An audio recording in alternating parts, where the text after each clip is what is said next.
So through Pharmacopoeia, I had to do that. I mean, that was the kind of the whole point of the project, was to bring stuff back from each of the allies in each of the chapters. That was, you know, had their distinctive voice.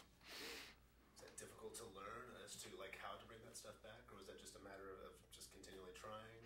It had a lot, you know. I mean, it shares so much with poetic composition anyway.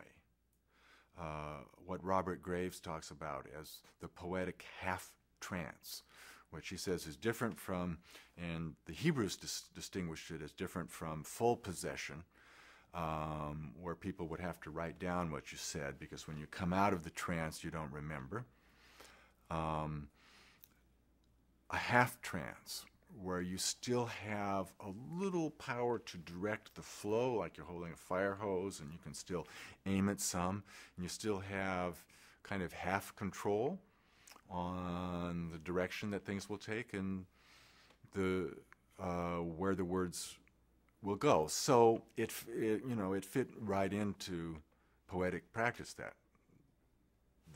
So it was familiar to me that way. It was just, you know, the same techniques. It was like writing a poem, contacting what we could call inspiration. And sometimes it would go too far and go all the way over into full possession. But even in possession, I found that there were ways I could capture stuff using tape recorders. Sometimes Laura would transcribe. You know, even if I couldn't move, I could usually still talk.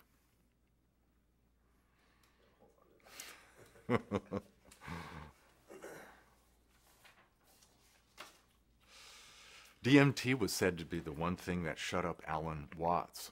He was a famous talker, and had a bet. Was it with Janiker?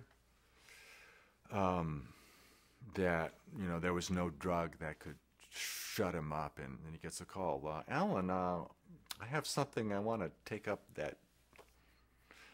our wager, and evidently Alan sat there and lost his bet.